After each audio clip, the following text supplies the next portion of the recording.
luz por onde vais, sente os pés onde pousas. Se alguém disser coisas más, diz que não ouças. Vê a beleza das pequenas coisas, a beleza das pequenas coisas, a beleza das pequenas coisas, a beleza das pequenas coisas. Uma conversa com Bernardo Mendonça.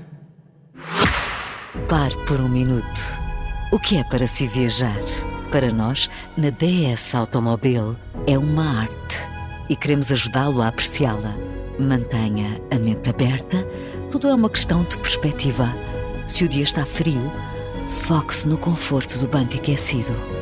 Observe, mas a sério, absorva cada detalhe. Dos acabamentos premium à tecnologia de ponta, os nossos automóveis embelezam até as viagens mais longas. Reflita sobre o que vê, ouve e sente. Aprecie a paisagem, ouça o seu podcast preferido e deixe-se levar. Por que viajar indiferente quando há tanto para desfrutar? Entregue-se à arte de viajar. DS Automobil. Olá, bem-vindas e bem-vindos à segunda parte da conversa com a cronista, apresentadora e fundadora da rede Afrolink, Paula Cardoso. Depois de, no final da primeira parte, termos ouvido um áudio surpresa do ativista antirracista José Rui Rosário, do coletivo O Lado Negro da Força. Paula, antes de mais, importa dar conta que o José Rui fala de ti como realeza. Aceitas essa coroa para ti? Ele chama-me Queen, na realidade. Queen. Adoro. Eu também amo. E foi uma surpresa incrível ouvir o Zé Rui, ter o Zé Rui nesta conversa, que é um super parceiro de lutas, sem dúvida.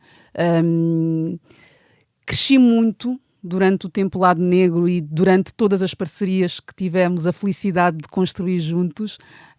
E é sempre muito bom receber afeto, dar afeto, porque trazendo também aqui uma frase que Mamadou Ba utilizou em certo momento, a luta antirracista é um ato de amor à humanidade, ou o antirracismo é um ato de amor à humanidade, e acho que é mesmo sobre isso, é sobre amor. O amor que para mim é a resposta, por muito naif que isto possa soar, porque não é possível combater fogo com fogo, e acho que é mesmo importante que primeiro nos amemos, porque eu entendo que só pessoas que se odeiam muito, que vivem muito mal consigo, é que produzem toda esta negatividade com a qual nós estamos a lidar no nosso cotidiano, porque se tu estás bem, se tu te consegues olhar ao espelho, tu vais querer estar bem com as outras pessoas, não vais estar a querer instigar separações, rupturas, queres mesmo que outras pessoas estejam nesse lugar. Essa frase é importante ecoar em vários lados, de várias frentes. Não se combate fogo com fogo. Mas as feridas não são iguais para todos também, não é? Não são. E estes encontros com o Zé Rui e com outras pessoas são cura. Têm-me permitido, por um lado, aceder a um lugar de afetuosidade que eu reconheço que esteve ao longo de muito tempo apagado ou de alguma forma anulado. Não sei se apagado, mas anulado seguramente. E todo o meu processo também tem sido de alguma forma me devolver a esse lugar de afetos que seria o lugar onde eu gostaria que todos nós vivêssemos, que todos nós estivéssemos. Porque quando há esse conforto, quando nós conseguimos estar connosco em paz, encontrar esses refúgios dentro de nós e nas relações que construímos com os outros, é a partir daí que nós conseguimos e depois lidar com todas as toxicidades que depois lidar estão à volta. Da melhor maneira, não é? No caso, sim, lidar da melhor maneira, sim.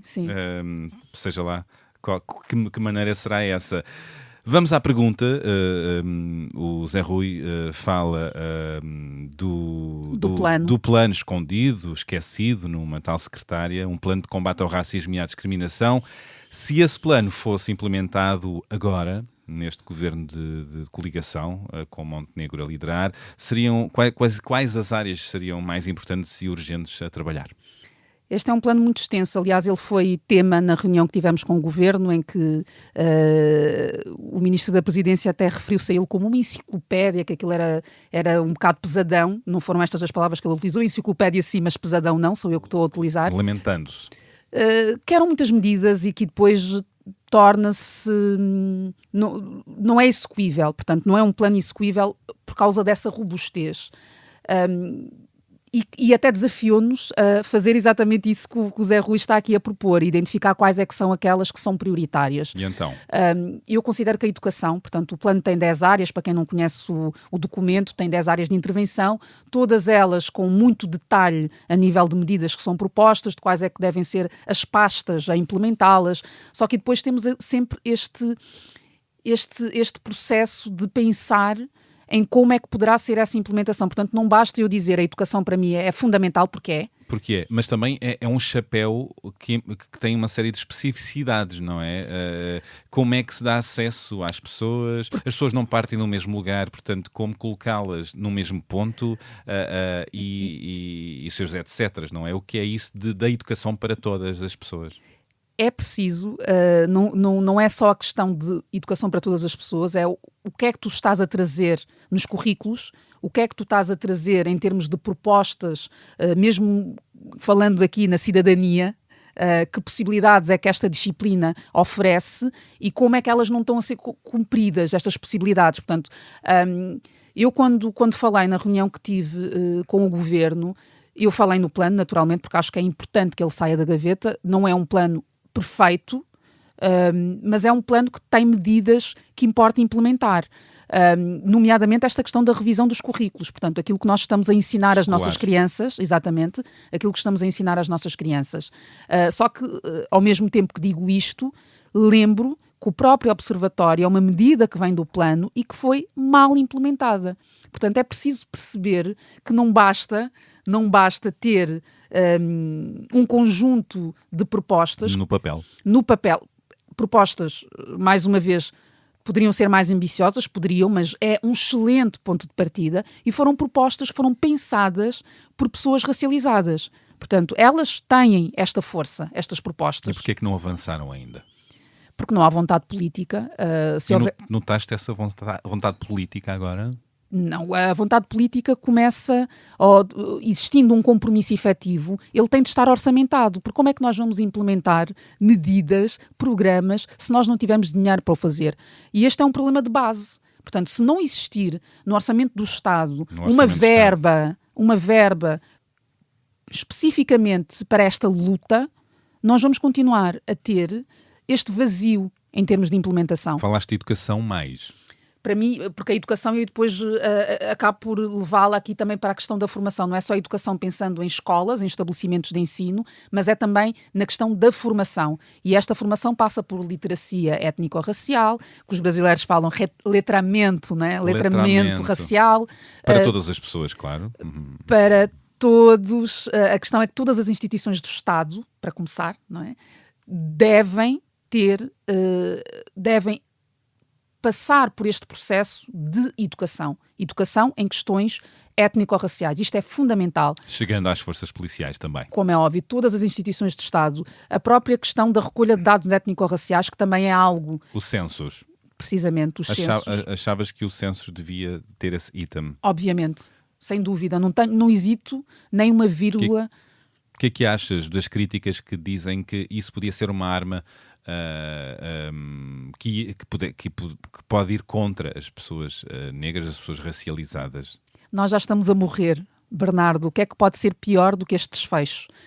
Eu não consigo perceber essa argumentação do isto vai se virar contra as pessoas negras, se todo o sistema está virado contra as pessoas negras.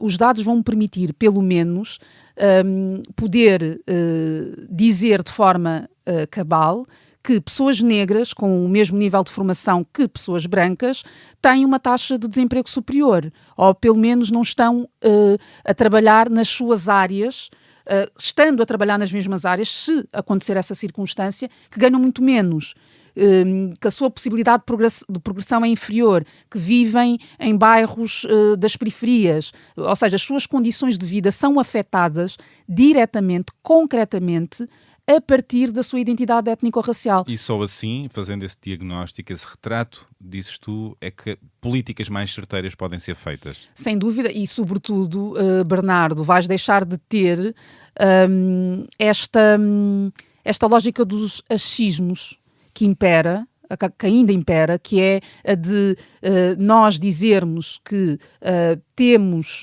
escolas segregadas e por muito que isso venha plasmado em relatórios, e depois temos pessoas a dizer não, mas isso aí é residual, mostra lá que números é que tu tens. Nós falarmos da própria violência policial e depois, como não temos dados, também deixa lá que isso também acontece com outros grupos. Como o Primeiro-Ministro afirmou. Não é uma situação. Que não é uma situação preocupante. Pois. Eu agora tenho outro áudio. Já estamos perto do Natal e, portanto, os áudios são também uma ofrenda. Vamos.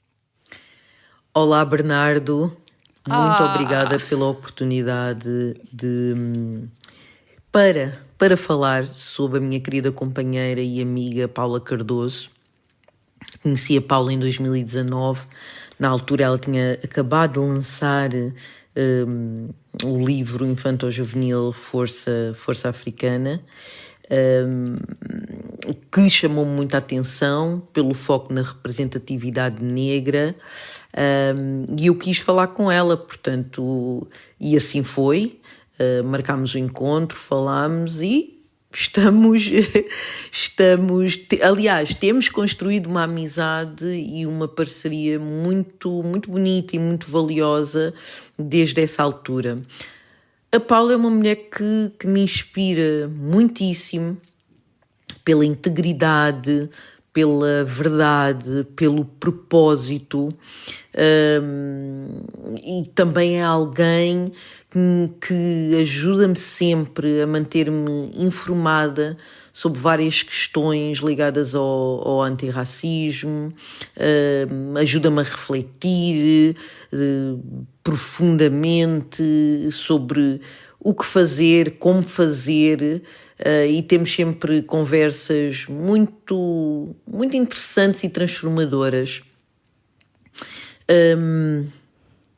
Mas eu quero deixar aqui uma pergunta para a Paula responder durante a vossa conversa, e pergunta essa que é a seguinte: companheira Paula, como é que a beleza das pequenas coisas influencia e tem influenciado o teu propósito, a tua identidade, especialmente neste mundo que tanto nos pressiona a grandes realizações? Nos momentos subtis do dia-a-dia, companheira, encontras algo que molda a forma como te entendes e te ligas aos outros? Um beijinho muito grande, estamos juntas agora e sempre, e mantém-te assim, minha companheira, a minha Paula Cardoso, mantém-te tão enraizada, continua a manter-te enraizada, continua a manter-te assim destemida, corajosa e, acima de tudo, muito consciente de que mereces tudo de bom que te está a acontecer. E é assim que gosto de te ver e que acompanho tudo o que fazes com muito orgulho e com muito amor. Até já, até breve. Bom, acabamos de ouvir a tua amiga e parceira do programa O Tal Podcast, Georgina Angélica. Obrigado, Georgina. Antes de mais, Paula, que comentário este áudio? Ai, a Georgina. Eu não sei em que momento em que ela gravou isto, porque ela está a vir da organização de uma Assembleia de Cidadãos ou da facilitação de uma Assembleia de Cidadãos, depois foi a correr para Cabo Verde e... Não corre. Sim. E a Georgina é um dos pilares que eu tenho nesta minha jornada, porque é muito importante, e lembro-me perfeitamente de um almoço que tive com a Georgina e com a minha amiga Sandra, a Sandra Roceira, em que eu desato a chorar a determinado momento, porque estava a partilhar uma conquista, portanto, algo que era bom para mim, e o colo que eu recebi, colo no sentido, claro que eu dito assim, quer dizer, uma conquista, precisas de colo para uma conquista, é preciso sim, colo no sentido de alguém que está do teu lado e que tu sentes que está verdadeiramente feliz por aquilo de estar a acontecer. Eu percebo isso.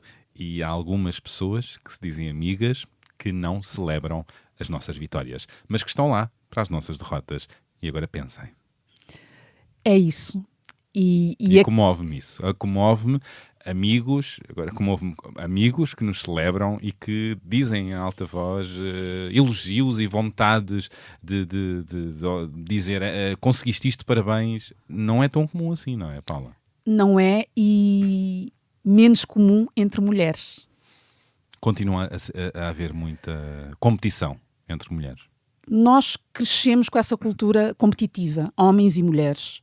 Mas, olhando para aquelas que são as formatações que trazemos, a mulher tem este olhar para a outra mulher como sendo uma adversária. É disto muitas vezes que com se esse olhar trata. machista em relação ao homem, quem é que terá acesso ao lugar ou àquele sujeito? Não vamos tão longe, que é quando estamos a falar de traições, para onde é que a sociedade aponta sempre? Portanto, se tivermos um homem que é casado e tem uma outra pessoa, tem uma relação extraconjugal, o ONU está sempre na mulher. Destruidora de lares, uma vagabunda, portanto, uma série de nomes que nos habituamos a dizer sem qualquer tipo de consideração pela pessoa, sem contexto, sem nada. E isto está muito normalizado. Portanto, este olhar para a outra, este olhar de desconfiança, sabes? De se calhar não posso abrir muito, porque Entre depois... pares. Entre pares, sim. Não posso abrir muito, o que é que eu vou contar, porque há inveja, porque há isto. Eu procuro-me libertar de tudo, de todas essas construções, e com a Georgina e com a Sandra eu tenho esse lugar. E é muito bonito que isso aconteça e que nos possamos emocionar com isso e que possamos sublinhar o valor que isto tem. Porque É muito interessante isso. Precisares de colo e haver colo para as tuas vitórias também. Sobretudo porque elas vêm de muita luta. Portanto, quando E eu estou a superação de celebrar, dor, não é? quando eu estou a celebrar, eu quero ter pessoas do meu lado. Claro. Brindemos a isso, a essas celebrações. Com vinho negro, como eu costumo dizer. Adoro, vou praticar. Ressignifiquei. Não é tinto, é negro. Amei, gostei. Bom, e a Georgina lança a pergunta: como é que a beleza das pequenas coisas, onde é que eu já ouvi esta expressão, influencia o teu propósito e identidade, especialmente num mundo que pressiona a grandes realizações? Olha, eu tenho muitas práticas no meu cotidiano que são pequenas coisas, mas que me dão a paz de que eu preciso. O facto de trabalhar em casa a maior parte do tempo retira-me também daquele frenesim que nós temos, que é uma loucura de apanhar metro, porque eu ando de transportes públicos. Esta é a minha realidade quando tenho de sair de casa, e saio muitas vezes. Mas como tenho este espaço em que não tenho de lidar com uma chefia, com um colega chato, com um colega racista até, acabo por ter ali uma bolha, não é? Tenho ali o meu refúgio, o que já é algo de positivo. Mas, ao mesmo tempo, é preciso trabalhar esta dimensão do de não posso ficar demasiado confortável neste lugar. Demasiada ermita. Era o que falávamos ali a tomar um cafezinho, não é? Esta possibilidade de eremitar, e eu gosto muito de traduzir tudo para verbo, porque acho que a ação é que faz a diferença na vida. E como é que fazes para contrariar isto, para te relacionares com mais pessoas, veres mais coisas na cidade, em vez de ficares só fechada em casa ou na tua bolha? Olha, no inverno é mais difícil. Pois, eu bem sei, lá fora a chuva cai e nós... No inverno é mais difícil, mas felizmente também tenho atividades que estão relacionadas com aquilo que faço a acontecer e que me empurram, me impulsionam a sair. E nestes momentos eu tenho muitas das pessoas que são as minhas pessoas. E isto acaba por, de alguma forma, suprir essa vontade de estar mais social. No dia-a-dia, eu começo por acordar e eu beijo-me. Tu beijas-te? Sim. Meu Deus, como? Tenho aqui o meu braço, não é? Bom dia, logo. Dás logo um beijinho no braço. Logo. Não, gosto disso. Logo, é do género, bom dia. Cumprimento as minhas plantas também. Boa. Gosto muito de ter um espaço de meditação, que não tem de ser meditação mais passiva, com aquela imagem que nós nos habituamos, sentadinho e tal. Não tem de ser assim, portanto faço muita meditação ativa em muitos contextos, que é, tenho um terraço, tenho esse privilégio de ter um terraço, então às vezes vou para o terraço e fico só ali a pairar durante algum tempo. Numa altura em que trabalhava fora de casa só, portanto não tinha esta rotina, eu começava todas as semanas, isto para mim é a beleza das pequenas coisas, a ouvir Luís Pissarra ser benfiquista. Isto é verdade, isto é facto. Não me sei relacionar com isto, mas acho muito curioso. Isto é facto. A minha motivação... Com aquela forma de cantar, adoro. A minha motivação era essa, todas as segundas-feiras. Aquilo era o ritual das segundas-feiras. Portanto, estava eu ali com o Luís Pissarra e depois ali a pairar. Olha, isto é um podcast, Paula, e nós precisamos de pairar e dar imagem ao que nós estamos a falar e pronto, e puxaste-nos para esta canção. É uma das músicas que trouxeste, não é? Então vamos pôr a tocar Luís Pissarra com o tema Ser Benfiquista. Vamos a isto? Até na alma, chama imensa, ai meu Deus. Ai meu Deus, vamos. Ser benfiquista, eterna alma, chama imensa, que nos conquista e leva a palma a luz intensa do sol, que lá no céu risonho vem beijar, com orgulho muito seu, as camisolas berrantes que nos campos a vibrar. Maravilha, portanto continua a ser um mantra para ti. É um... Sabes aquelas músicas onde somos? E este é sem dúvida um dos temas da minha vida. Colocando a questão nos termos em que ela tem de ser colocada, é um dos temas da minha vida. É uma música que te coloca a camisola. Sim, e para quem é benfiquista e costuma ir ao estádio sabe que toca sempre, portanto no Estádio da Luz, o voo da águia, portanto toda aquela atmosfera para mim... O ritual. É vida, é oxigénio. Uau. E lembro perfeitamente na última comemoração do título, quando estava no Marquês, de repente aproxima-se um caro consócio e que diz já tocou a música, então, mas nunca mais tocou a música, estávamos ali os dois à espera do hino. Meu Deus, nunca mais surge o Pissarra. Porque é aquele momento em que tu pegas no cascol, que tu tiveres, ou nos cascóis, e depois estás com ele assim para as alturas... e estás a cantar a plenos pulmões. E tu sabes a letra. Claro, óbvio. Trota aí um bocadinho. Ai, que horror! Vamos a isto. Ser benfiquista... Eu não vou cantar. Não, é assim, embaraço já chega. Já tenho muitos no meu dia-a-dia. Mais um não. Ser benfiquista é ter na alma a chama imensa que nos conquista e leva à palma a luz intensa do sol que lá do céu risonho vem beijar. Oh my Com God. orgulho muito seu e as camisolas berrantes pelos campos a vibrar, são papoilas saltitantes. São papoilas saltitantes, eu fico com esta frase e vou-te descontextualizar porque isto é sempre muito engraçado, esta frase. Obrigado. E mais, que músicas é que trouxeste? Martinália, Cabide, amo, Então, porque eu adoro dançar. também eu. Olha, é um dos meus rituais também.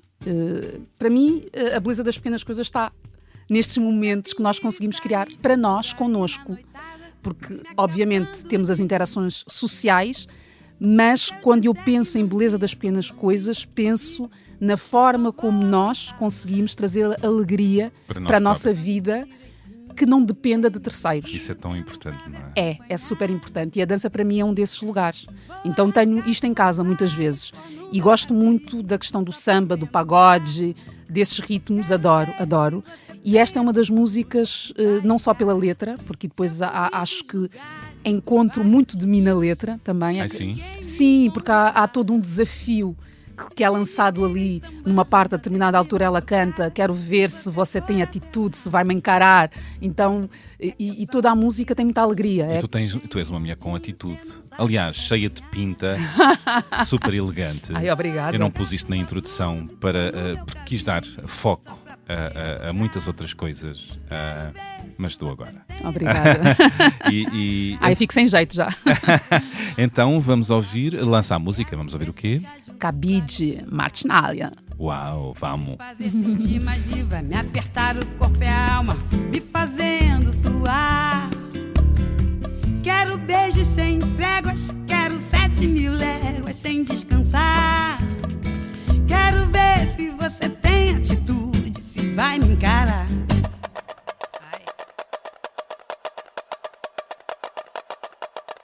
Se eu fingir e sair por aí na noitada, me acabando de ir.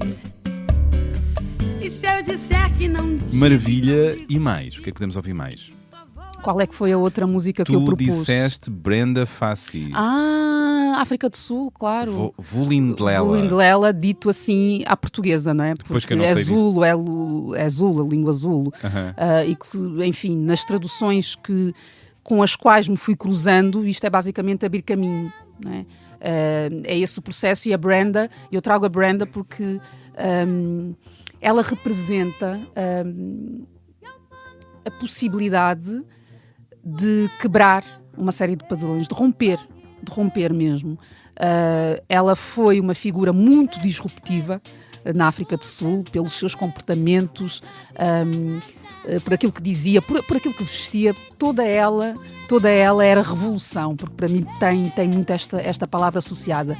E este tema foi um tema que se tornou muito popular, que se popularizou, que tem um ritmo que eu adoro, e que basicamente é uma música que fala sobre casamento, sobre o processo da noiva a encaminhar-se para o altar, mas que depois tem muitos significados na própria história da África do Sul, porque surge em 97, se não estou em erro, e antes, portanto, tivemos a questão da eleição do primeiro presidente negro, a questão o Nelson Mandela, a questão do fim do apartheid, tudo isso, e essa música acabou por trazer para muitas pessoas também essa leitura política. Faz-me ligar um pouco com a frase da filósofa e feminista americana Angela Davis, que afirmou: quando uma mulher negra se movimenta, toda a estrutura da sociedade se movimenta com ela. Como é que esta frase ecoa em ti? Eu revejo-me nessa afirmação. Entendo que de facto há uma força enorme nesses movimentos feitos por mulheres negras ainda mais, porque há todo o movimento que é feito vem de muitas impossibilidades de avançar. E com menos possibilidades nós tivermos de avançar, mais força tem de ter esse movimento para prosseguirmos nas nossas caminhadas. E naturalmente, se nós estamos aqui a falar de pessoas que estão na base da pirâmide em termos de uma série de acessos, essa força vinda desse lugar, acho que tem uma força de contágio positivo muito maior. Abala-se estruturas e não é de facto por acaso, não é por acaso que Kamala Harris, voltando ao início, não é? Não terá tido essa possibilidade, não é? Que medo de uma liderança que venha desse lugar. Quem tem medo de Kamala Harris, não é? Pois, pelos vistos, mais de metade da população americana. Bom, vamos lançar a música Brenda Fassie com o tema Vulindlela, nem sei como dizer. Vamos.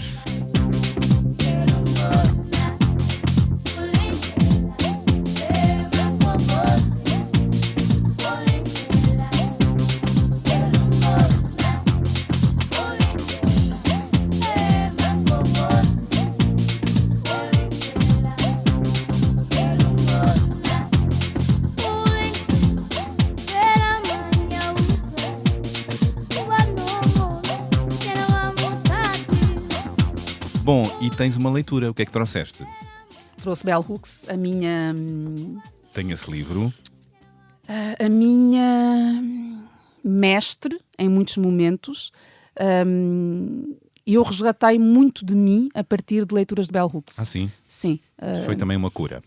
Foi e continua a ser, porque há toda uma dimensão de afetos que eu percebi que estava a desconsiderar, que estava a descuidar, a descurar, a partir de Bell Hooks. A consciência da origem de determinados comportamentos e a possibilidade de uma mudança veio muito a partir do que eu li em Bell Hooks e, claro, terapia também. As minhas psicoterapeutas vão dizer, como assim Bell Hooks e o meu trabalho?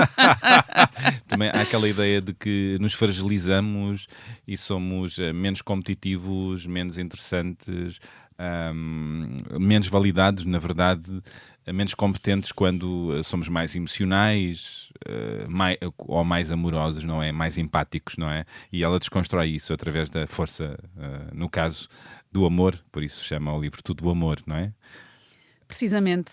Então, e o que é que trouxeste para ler esse excerto? O livro está dividido numa série de capítulos que têm palavras como fio condutor. O capítulo que eu trago é a ganância, que está muito relacionada com os tempos que estamos a viver. E começa justamente com este subtítulo que é simplesmente ame, porque há sempre aqui uma ação que é sugerida, e também todos os capítulos começam com uma citação de um outro autor. E eu vou começar por ler a citação e depois passarei para aquilo que está justamente no texto. E depois tu me dirás quando é que eu tenho de parar. Vamos. O desaparecimento da ganância e do ódio são a origem da libertação. A libertação é o indubitável desprendimento do coração, uma compreensão da verdade tão poderosa que não permite retrocessos. Portanto, esta é uma citação de Sharon Salzberg, que aparece logo no início deste capítulo. Passo a ler o que nos legou Bell Hooks. Embora vivamos em contacto com o próximo, na sociedade inúmeras pessoas sentem-se alienadas, excluídas, sozinhas. O isolamento e a solidão são causas centrais da depressão e do desespero. São também o resultado da vida numa cultura em que as coisas são mais valorizadas do que as pessoas. O materialismo cria um mundo narcísico em que o objetivo da vida é apenas comprar e consumir. Numa cultura narcisista, o amor não pode desabrochar. A emergência da cultura do eu é consequência direta da incapacidade do nosso país de verdadeiramente concretizar a ideia de democracia enunciada na nossa Constituição e na Declaração dos Direitos. Abandonados na cultura do eu, consumimos e continuamos a consumir, sem pensar nos outros. Quando uma ética de dominação impera, a ganância e a exploração são a norma. Estas trazem consigo a alienação e a escassez de amor. Uma intensa ausência emocional e espiritual na vida é solo fértil para o cultivo da avareza material e do consumo desenfreado. Num mundo sem amor, o desejo de ligação pessoal pode ser substituído pelo desejo de possuir. Ao passo que é difícil, muitas vezes impossível, satisfazer as necessidades emocionais, é mais simples atender aos desejos materiais.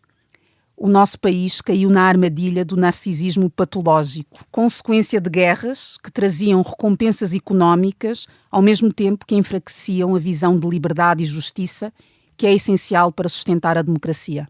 Maravilha. Narcisismo patológico é o nome do meio de Donald Trump e a cultura do eu e do narcisismo. De que forma é que isto debate? Eu acho muito perigoso termos políticos com estes perfis. São perfis que nós temos na nossa sociedade, é evidente. Inquieta-me, para começar, que descuremos esta dimensão das nossas existências humanas, esta dimensão, a dimensão do mental, da saúde mental. E é por isso que se normaliza a ascensão destes perfis. E eu não normalizo e recuso-me a fazê-lo.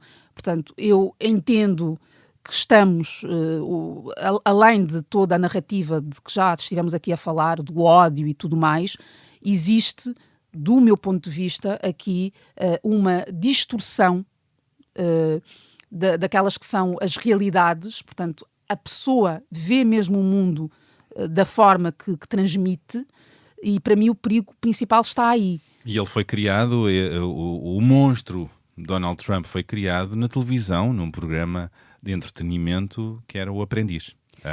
E não só, mas lá está. Muita televisão e determinados canais, não é? Que dentro do entretenimento que criaram essa popularidade. Muitas das personas que nós temos, das personas políticas, vêm desse lugar mediático.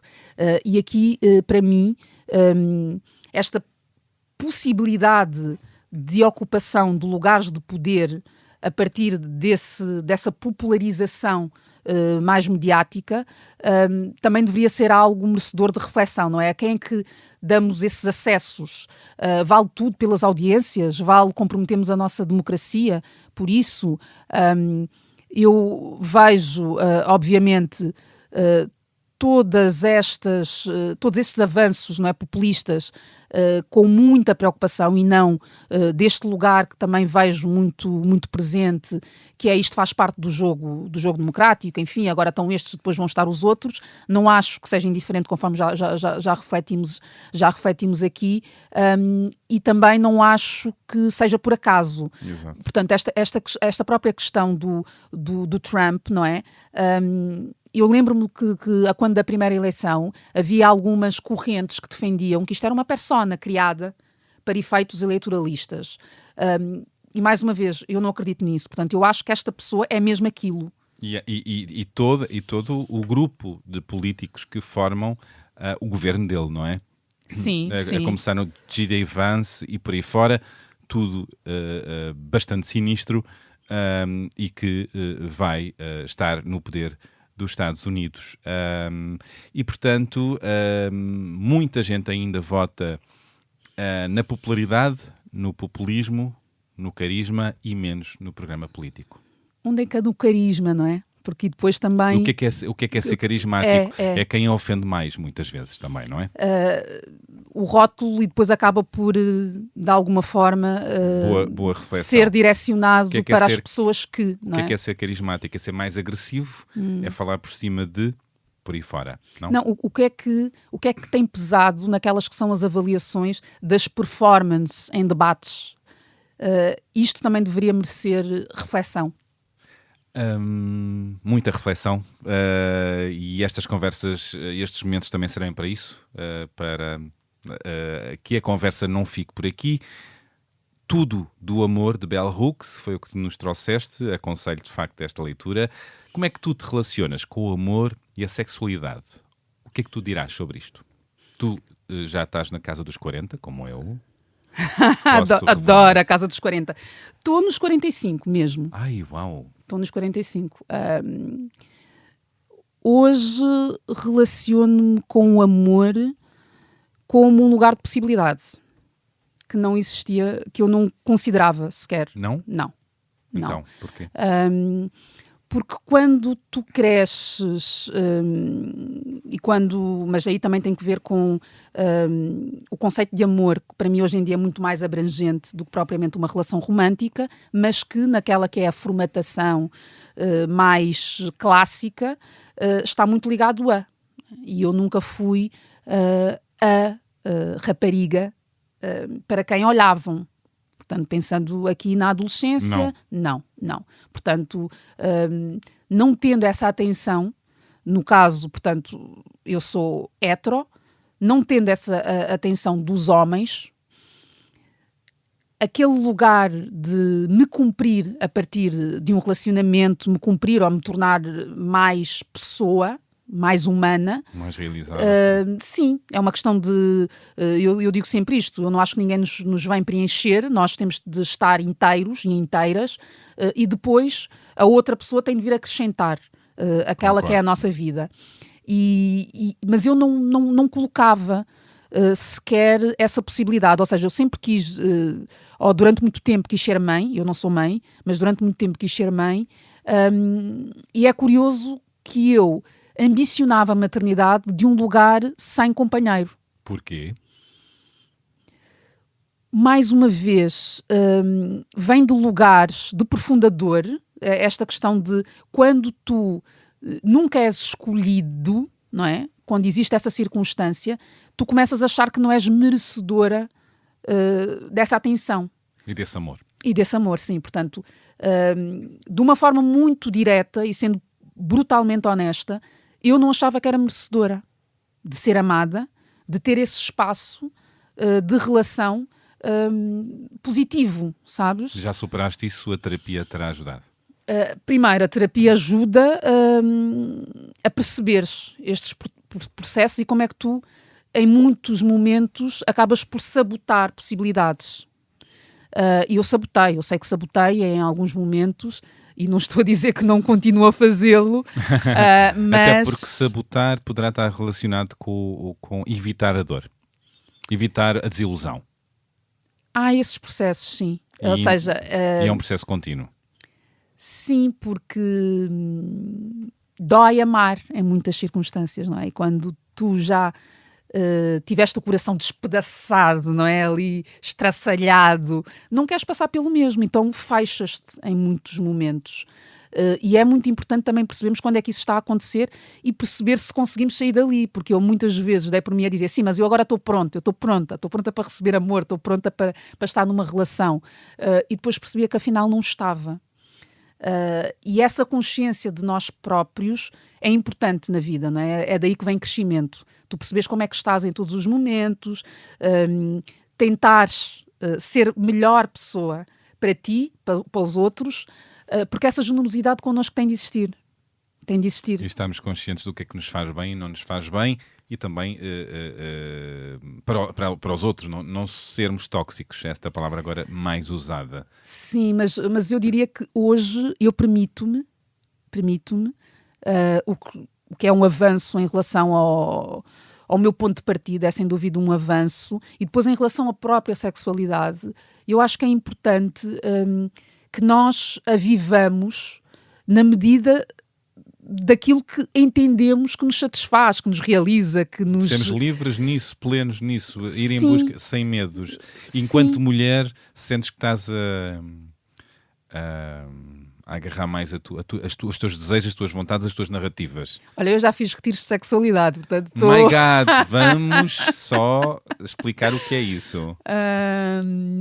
Era só com mulheres, portanto, que tem que ver com processos terapêuticos também, porque eu quando falo em terapia, os processos que eu fui vivendo e que continuo à procura, em busca, e neste momento são trabalhos de manutenção, como eu lhe chamo, vêm muito de lugares pouco convencionais. E cheguei a ter consultas menos convencionais também, e uma das práticas nesses processos são os retiros. Portanto, a pessoa está ali uns dias, podem ser retiros temáticos ou não. Neste caso em concreto, fiz 2 sobre sexualidade, em que estava com um grupo de mulheres. A facilitadora também é mulher, que faz terapia nesta área da sexualidade, e é muito libertador. Porque, ponto número 1, ninguém precisa de roupa. E eu acho muito interessante esta possibilidade de viver sem roupa. Acho mesmo. Muito giro. Acho muito interessante, porque acho que que um dos problemas da forma como vivemos a sexualidade reprimida, porque eu acho que é esta conjuntura. E que é um mal da sociedade, não é? Muito. Quer dizer, a níveis diferentes, claro, mas a sexualidade reprimida anda por aí. Anda por aí. Até da forma como olhamos os outros, as outras, e nós próprios. O que é que nos permitimos fazer? E a nudez, sabes? Eu acho que se houvesse uma relação natural com a nudez, provavelmente depois também conseguiríamos olhar para a sexualidade com outra naturalidade.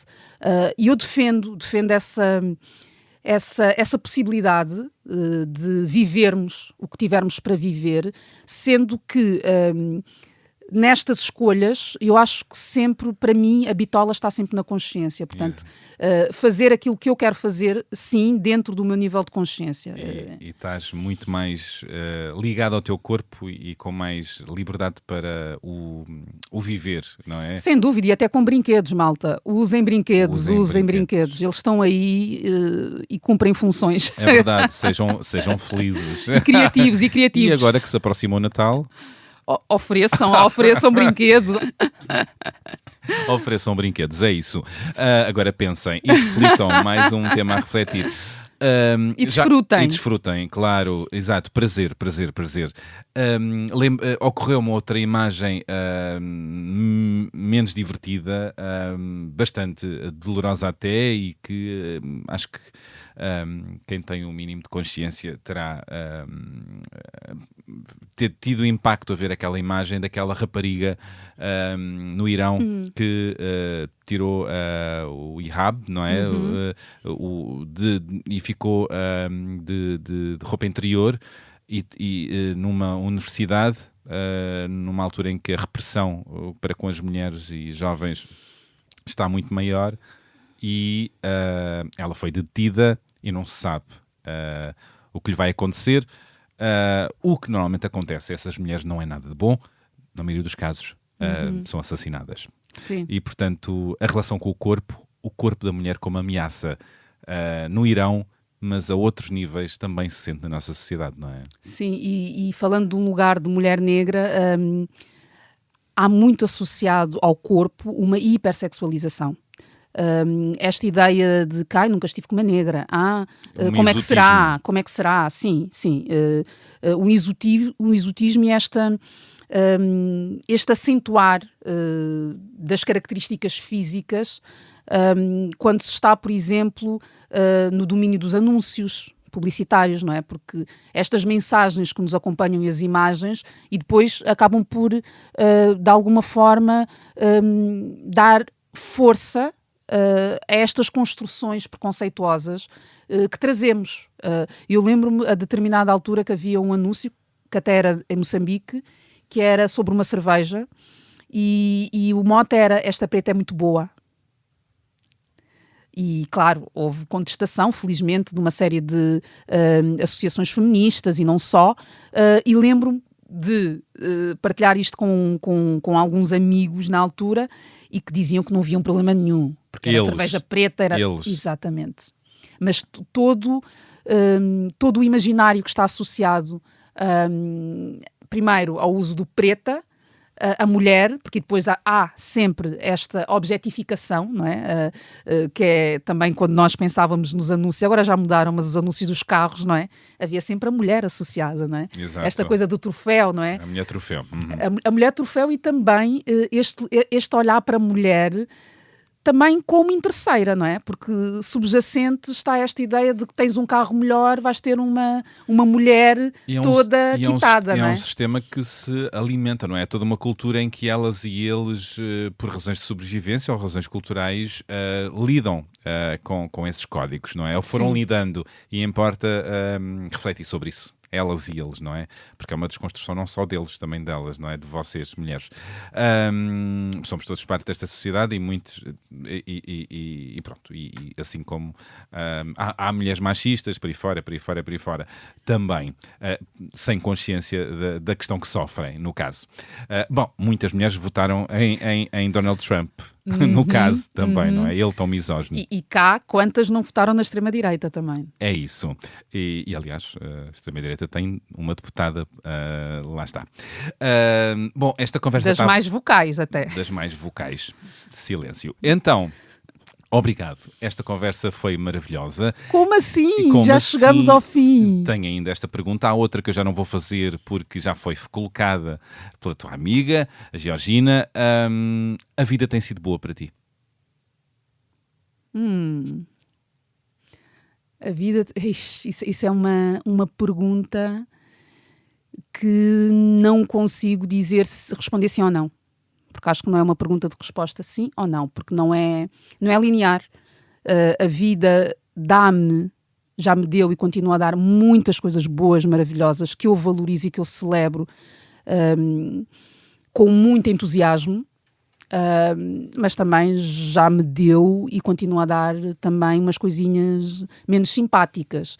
Portanto, há muitos desafios com os quais eu fui lidando na vida, mas se tivermos de pensar aqui de pesar os pratos da balança, eu diria que está muito mais a pender para o lado bom, mas que vem deste meu lugar de otimista militante, conforme já partilhei. Portanto, mesmo os desafios trouxeram-me aprendizagens, mas estiveram lá. Portanto, não vou estar a romantizar a minha trajetória. Portanto, houve mesmo muitos desafios, e em muitas circunstâncias eu confesso que eu não sei como é que eu saí das situações, não sei.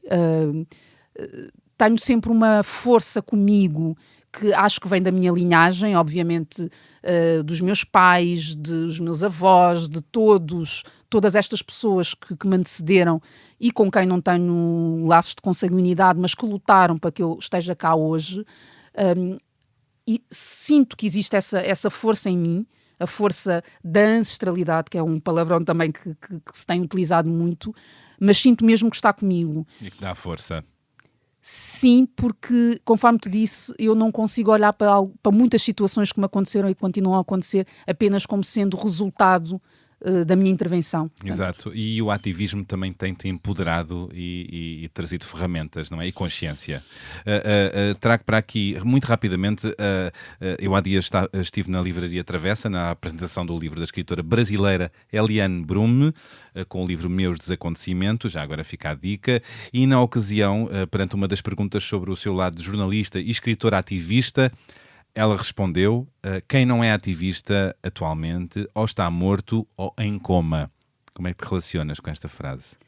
Porque muitas vezes a palavra ativista é vista como uma coisa negativa e já me aconteceu a estar em determinados momentos de vozes de mulheres que vão falar sobre o seu lugar e sobre o lugar que ocupam e com certo olhar feminista, mas começam por dizer: eu não sou ativista. E muitas até diziam: eu não sou feminista. Também já ouvi nestes lugares. Existe esse sentido negativo que se está a tentar colar a palavra, sem dúvida. Eu vejo o ativista como alguém que age para alterar circunstâncias em seu redor com as quais não concorda, considera que são injustas, deste lugar de injustiça, de direitos humanos, alguém que respeita pessoas e humanidade ao ponto de não ficar num lugar de submissão. Em silêncio. Em silêncio, que é a tal questão do silêncio é cúmplice, não é? E eu concordo com essa afirmação, nessa perspectiva de que eu não consigo perceber como é que nos tempos que nós vivemos, como é que nesta realidade continuamos a ter pessoas que não se comprometem com nada, com rigorosamente nada. Mesmo quando são convidadas a falar das suas questões, das suas fraturas, das suas feridas. E estávamos a falar há pouco da questão dos homens do seu tempo. Eu trago muito esta realidade que nós temos aqui às portas da Europa, não é? De portas da Europa entendida enquanto União Europeia, a questão que foi designada como crise dos refugiados. Nós somos homens deste tempo, homens e mulheres deste tempo, e nós estamos a permitir que pessoas morram, conforme têm morrido, a tentar aceder ao espaço europeu. Isto não está a acontecer lá atrás, está a acontecer agora. Daqui a umas décadas, quando estiverem a olhar para nós, vai ser esta a leitura? Naquele tempo era natural deixar que as pessoas morressem quando estavam a tentar entrar fugir no da território. Guerra, fugir da morte, à procura de melhores condições de vida. Obrigado, Paula. Grata. Gostei muito. Eu Vemo-nos também. numa pista de dança? Vamos a isso. Vemo-nos seguramente por aí. E a brindar com vinho negro. Com vinho negro. Claro, adorei. Bom, já agora deixo a dica, dia 21 de novembro, às 21 horas, no Lux Frágil. Vamos celebrar, juntem-se a nós para o lançamento do livro A Beleza das Pequenas Coisas, que eu vou lançar com 50 das conversas mais marcantes. Algumas, outras tantas não couberam, mas são ali 50 conversas que marcaram muito e eu gostava de celebrar com vinho negro ou de outra maneira, com abraços e danças, nesse dia, 21 de novembro, às 21 horas, no Lux Frágil. Apareçam. E termino assim este episódio com a apresentadora, cronista e fundadora da rede AfroLink, Paula Cardoso. Espero que tenham gostado. Sigam-na. E se gostaram, façam-se ouvir, enviem críticas, sugestões, opiniões e partilhem o podcast com a malta boa que vos rodeia. Podem encontrar-me nas redes sociais ou por aí. Gosto sempre de saber o que pensam, o que acham. Como sabem, o genérico deste podcast é da autoria da Márcia, feito com a colaboração de Tomara. As fotografias são de Nuno Fox e a edição áudio é de João Ribeiro. E pronto, é tudo por agora. Volto para a semana com mais uma pessoa convidada. Até lá, tenham boas conversas, boas danças, bons abraços, com empatia. E bons amassos. E bons amassos. My God! Ia-te perguntar como é que te despedias. Começamos pelos amassos. Começamos pelos amassos e também quero deixar uma sugestão já agora, até porque no dia em que estamos a gravar vou ao lançamento do novo álbum do meu querido conterrâneo Mirza Lauchand, que é o IBI do volume 2. Ouçam o Mirza, acompanhem o trabalho do Mirza, que é daquelas super referências moçambicanas que nós temos aqui em Portugal, com uma voz poderosíssima. Repete o nome. Mirza Lauchand. Escrito, tem assim parece-nos, leva-nos para uma sonoridade francesa, mas é Lauchand mesmo, como se tivesse um E no final. Maravilha, boa, obrigado, vou ouvir e até para a semana.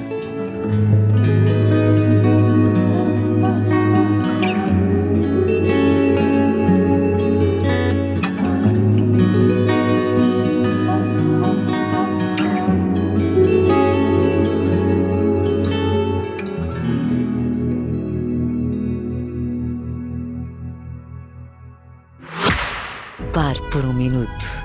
O que é para si viajar? Para nós, na DS Automobil, é uma arte e queremos ajudá-lo a apreciá-la. Mantenha a mente aberta, tudo é uma questão de perspectiva. Se o dia está frio, foque-se no conforto do banco aquecido. Observe, mas a sério, absorva cada detalhe. Dos acabamentos premium à tecnologia de ponta, os nossos automóveis embelezam até as viagens mais longas. Reflita sobre o que vê, ouve e sente. Aprecie a paisagem, ouça o seu podcast preferido e deixe-se levar. Por que viajar indiferente quando há tanto para desfrutar? Entregue-se à arte de viajar. DS Automobil.